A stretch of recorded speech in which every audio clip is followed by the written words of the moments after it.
Halo sahabat PUPR. Selamat datang. Dan terima kasih sudah melakukan scanning barcode untuk menonton video ini. Pelaporan manajemen risiko merupakan tahap akhir penerapan manajemen risiko, sesuai Surat Edaran Menteri Pekerjaan Umum dan Perumahan Rakyat Nomor 4 Tahun 2021 dengan output yakni Laporan Penerapan Manajemen Risiko.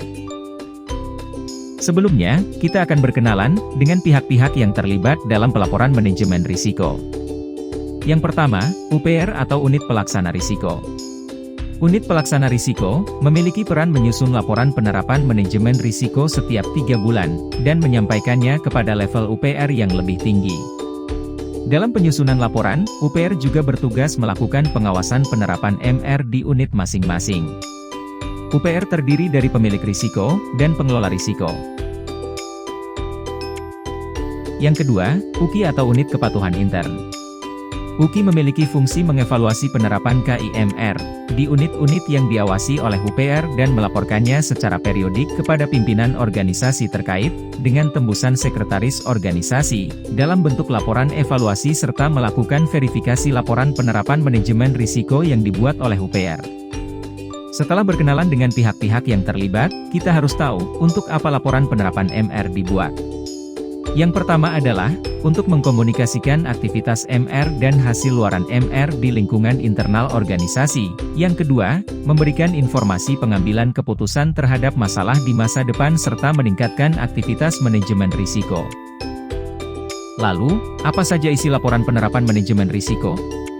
Terdapat 3 formulir penting yang harus dimuat dalam laporan penerapan MR, yakni formulir pemantauan inovasi pengendalian, formulir tinjauan risiko baru atau belum teridentifikasi, serta formulir pemantauan level risiko.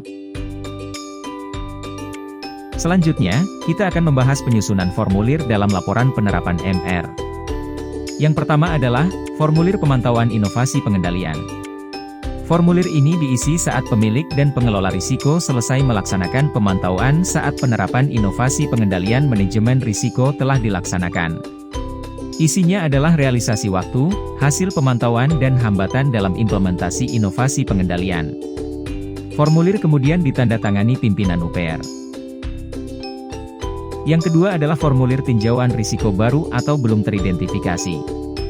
Formulir ini diisi apabila dalam penerapan manajemen risiko yang diawasi oleh UPR muncul risiko baru atau belum teridentifikasi.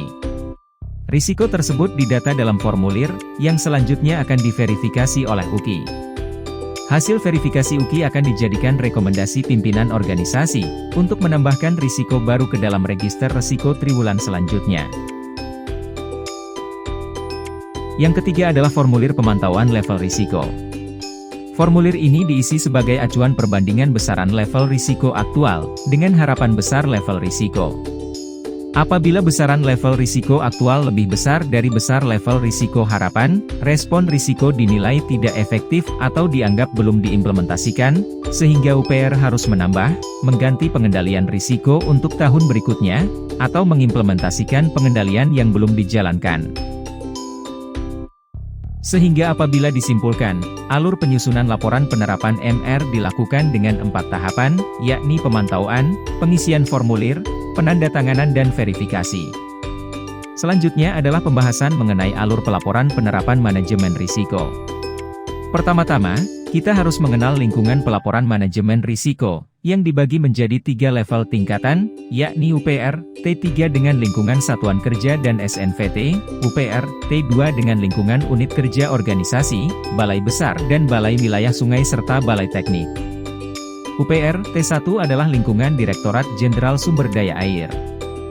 Masuk ke dalam lingkungan pelaporan pertama yakni UPR, T3, Satuan Kerja dan SNVT. Jalur koordinasi Satuan Kerja UPR T3 dibagi menjadi 3, yakni Satuan Kerja di bawah Unit Kerja Direktorat, di bawah Balai Teknik serta di bawah Balai dan Balai Besar Wilayah Sungai.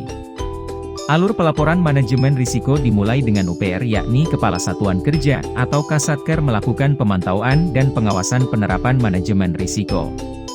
Selanjutnya Kasatker selaku UPR menyusun laporan penerapan manajemen risiko.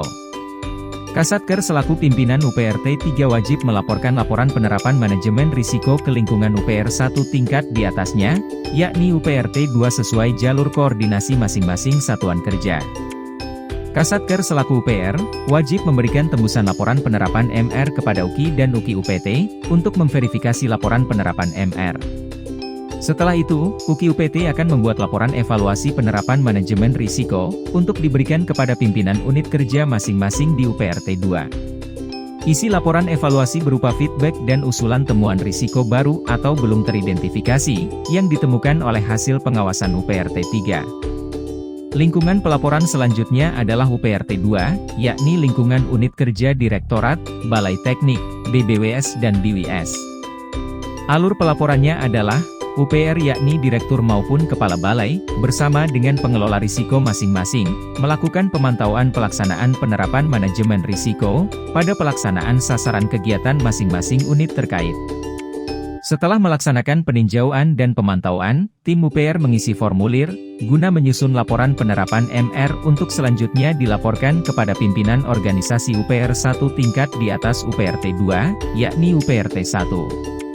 Tim UPRT 2, wajib memberikan tembusan, kepada Direktorat Kepatuhan Intern selaku UKI Ditjen Sumber Daya Air.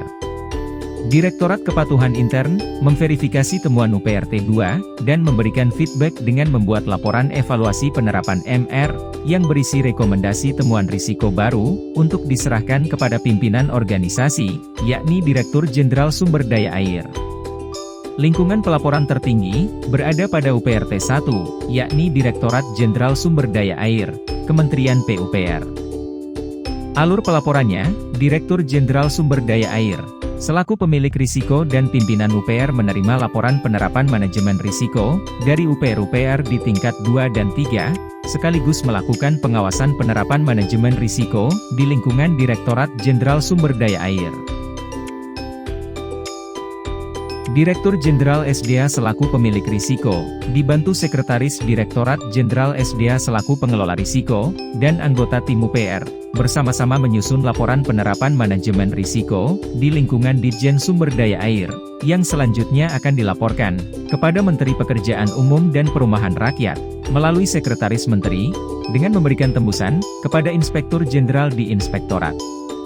Sehingga secara garis besar, alur pelaporan manajemen risiko dimulai dari UPRT 3 yakni satuan kerja yang disampaikan kepada UPRT 2, dengan tembusan kepada UKI UPT.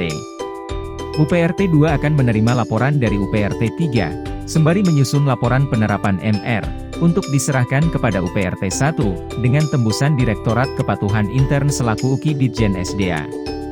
UPRT 1 menerima laporan-laporan dari UPRT 2 dan UPRT 3, untuk selanjutnya disusun dan disampaikan kepada Menteri Pekerjaan Umum dan Perumahan Rakyat, dengan tembusan Inspektorat Jenderal. Demikian, video informatif mengenai pelaporan penerapan manajemen risiko, di lingkungan Direktorat Jenderal Sumber Daya Air. Semoga, video ini bisa bermanfaat, untuk seluruh sahabat PUPR dimanapun berada. Jangan lupa untuk terus mengumpulkan laporan penerapan manajemen risiko setiap 3 bulan. Sampai jumpa.